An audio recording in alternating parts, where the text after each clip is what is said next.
mengenai jenggot, hukum musik dan seni pada umumnya mungkin ya. Amma بالنسبة لللحية فللمرأة تحلقها.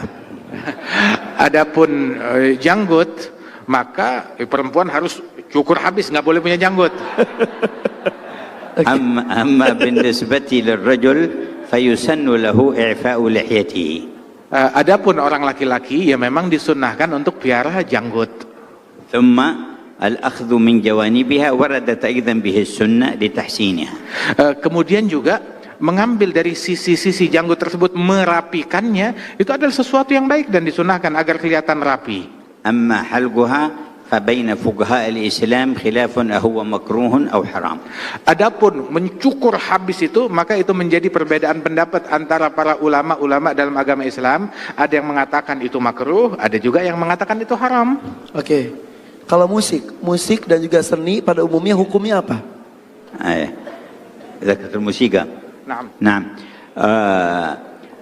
أصحاب الموسيقى وأصحاب الفن والغناء هم يتعاملون مع المشاعر، فإذن يكونون من أهل الذوق الإنساني.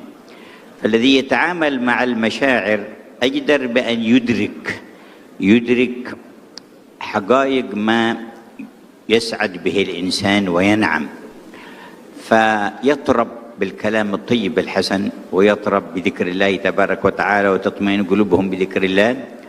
فالموسيقى ما لم يأتي فيه نص مثل المزمار فحكمه اجتهاد أهل العلم ما بين مبيح ومحرم، وما جاء فيه النص في الإباحة فلا إشكال فيه.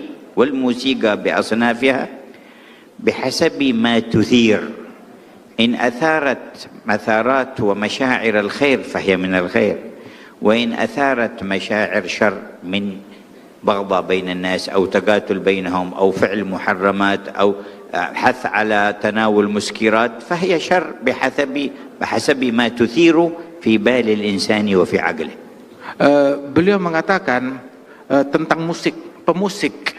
Mereka adalah orang-orang yang bekerja bergelut di dalam apa yang menjadi cita rasa batin seseorang, sehingga dia memiliki cita rasa, memiliki perasaan yang halus untuk mendalami apa yang nyaman di dalam hati manusia dengan suara-suara tertentu, dengan syair-syair dan lantunan tertentu. Maka hendaknya pun dia juga memiliki kepekaan akan zikir-zikir tertentu yang membuat hati seseorang menjadi lebih nyaman. Sebab bermain dengan perasaan, maka dia harus tahu apa yang membuat orang paling nyaman. Bukan cuma musik aja, zikir pun juga, doa pun juga, ibadat pun juga. Kemudian juga di antara musik-musik itu ada juga yang menggunakan alat-alat yang memang diharamkan di dalam syariat seperti mizmar, maka itu hukumnya haram. Ada juga yang menggunakan alat-alat yang dihalalkan, dibolehkan dalam sunnahnya Nabi ada, maka itu hukumnya halal. Ada juga yang tidak disebutkan di dalam sunnah tentang kebolehan atau ketidakbolehannya, maka itulah tempat perbedaan pendapat para ulama dan masing-masing dengan pendapatnya. Kemudian juga lantunan syair yang diucapkan. Syair tersebut itu membangkitkan perasaan. Apabila yang dia bangkitkan adalah hal-hal yang buruk, sehingga bangkit keinginan yang lebih buruk, ya, ataupun juga berisi ucapan-ucapan yang buruk, mengajak kepada keburukan, maka itu diharamkan dan tidak baik. Tetapi kalau isinya mengajak kepada kebaikan, membangkitkan hal-hal yang baik pada diri seseorang, maka itu menjadi hal-hal yang baik pula. Jadi tergantung musiknya dan juga tergantung syairnya, dan juga diseimbangkan dengan zikir, mungkin seperti itu ya.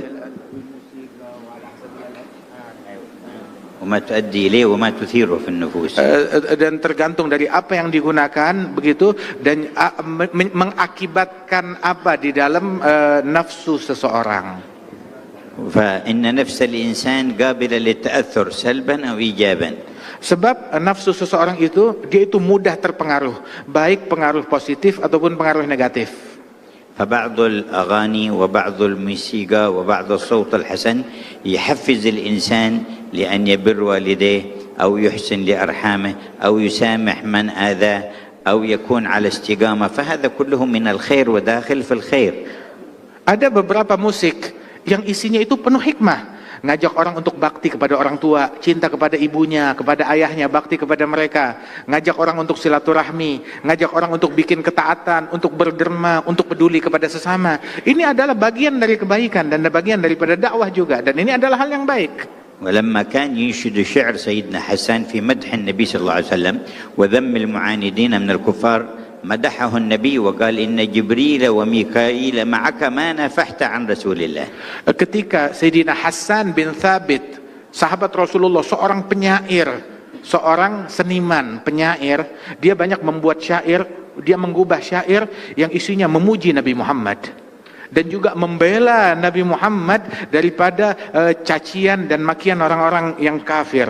Maka Rasul SAW menyemangati dan mendukung apa yang dilakukan oleh Hasan bin Thabit dengan ucapan sesungguhnya Jibril dan Mikail senantiasa bersama engkau di dalam syairmu, manakala syairmu itu isinya membela kepada Nabi Muhammad SAW. وكان أحد الشعراء أمية بن أبي الصلت له حكم يلقيها في شعره. قال بعض الصحابة فركبت مع النبي في السفر قال تحفظ شيء من شعر أمية بن أبي الصلت؟ قلت نعم.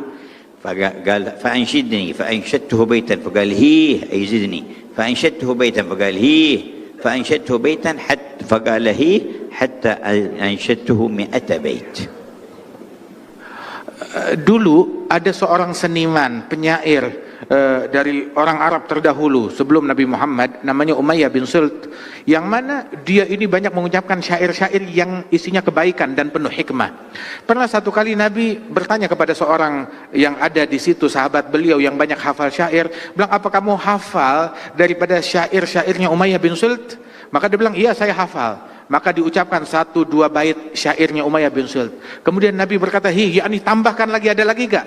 Saya tambahkan lagi. Nabi nanya, ada lagi gak? Tambahkan lagi. Terus sampai hampir 100 bait syair yang dibacakan di hadapan Nabi Muhammad SAW.